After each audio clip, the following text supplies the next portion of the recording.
सबसे पहले तो आपके माध्यम से हम पूरे झारखंड को रांची की इस पावन भूमि से जोहार कहते हैं।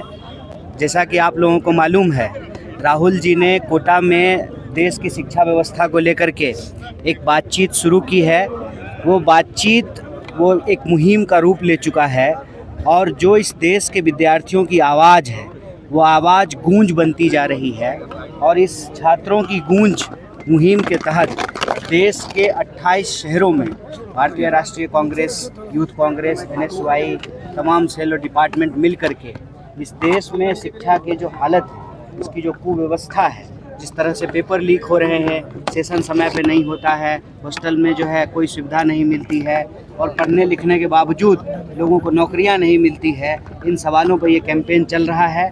इस कैंपेन के माध्यम से जो विद्यार्थियों का दर्द है, उस दर्द को हम लोग सुन रहे हैं, नेता प्रतिपक्ष तक पहुंचा रहे हैं। और नेता प्रतिपक्ष का जो संकल्प है इस देश की शिक्षा व्यवस्था को बदलने का, क्योंकि इस देश की शिक्षा व्यवस्था ICU में चली गई है, उस कैंपेन के तहत आज रांची में जो यहाँ के विद्यार्थी हैं, नौजवान हैं, उनके बीच में मैराथन का आयोजन किया गया था। ये एक कार्यक्रम है, कार्यक्रमों की एक सिलसिला लगातार चल रहा है और हमारी कोशिश यही है कि यह गूंज हुंकार बने और इस देश की शिक्षा व्यवस्था को बेहतर किया जाए, दुरुस्त किया जाए। और इस छात्र की गूंज कैंपेन के 3 प्रमुख डिमांड हैं। पहला कि इस देश के जो शिक्षा मंत्री हैं, पेपर लीक माफिया से उनके क्या संबंध है, उसका जांच कराया जाए और धर्मेंद्र प्रधान का इस्तीफा हो। दूसरा, पेपर लीक को बंद कराया जाए और NTA ठीक तरीके से काम नहीं कर रही है तो एक बेहतर एग्जामिनेशन प्रणाली को स्थापित किया जाए। और तीसरा कि इस देश में एक कैलेंडर होना ज़रूरी है, जॉब कैलेंडर, एकेडमिक कैलेंडर, ताकि इस देश के विद्यार्थी किसी मानसिक अवसाद से न गुजरें। और जिस तरह से आत्महत्याएँ विद्यार्थियों की होती हैं, यह देश के लिए बहुत चिंताजनक बात है। इस देश में हर दिन 25 स्कूल बंद होते हैं और लगभग 24 विद्यार्थी आत्महत्या करते हैं। तो ये किसी भी देश के लिए एक दुखद प्रश्न है।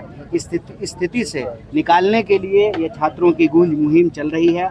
आज रांची में मैराथन किया गया है। इस तरह के कार्यक्रम आपको आने वाले दिन में पूरे प्रदेश में देखने को मिलेगा और यही सब बात आप लोगों से भी उम्मीद है कि आप छात्रों के बीच तक हमारी बात को पहुंचाने में मदद करें। में कांग्रेस पार्टी चला रही है और आज रांची में मैराथन ऑर्गेनाइज किया गया और इसका लक्ष्य एक ही है, ये रेजिस्टेंस शो करने के लिए, बीजेपी वालों को बताने के लिए कि जो पेपर लीक माफिया बीजेपी चला रही है, धर्मेंद्र प्रधान के देखरेख में बीजेपी सरकार जो है पेपर लीक माफिया चला रही है, वो हम सहेंगे नहीं। भारत का युवा आज राहुल गांधी जी के नेतृत्व में सड़कों में है, चल रहा है और ये बोल रहा है कि अब पेपर लीक माफिया नहीं चलेगा। एक तरफ वो छात्र हैं जो मिडिल क्लास फैमिली से हैं, लोअर मिडिल क्लास फैमिली, गरीब परिवारों से हैं, वो जितनी मर्जी मेहनत करें, दिन रात प्रयास करें, उनके माता पिता जितना मर्जी संघर्ष करें उन बच्चों को पढ़ाने के लिए, अंत में बीजेपी के राज में पेपर लीक हो जाता है और वो लोग जिनके पास करोड़ों रुपया है, वो करोड़ों रुपए का, लाखों रुपए का वो पेपर खरीद लेते हैं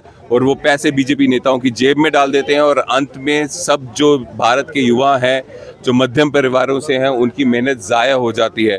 ये भारत का युवा अब सहेगा नहीं, उसके खिलाफ ये कैंपेन चल रही है और ये संघर्ष राहुल गांधी जी संसद के अंदर और संसद के बाहर तब तक करते रहेंगे जब तक ये पेपर लीक माफिया इस देश से ख़त्म नहीं हो जाता।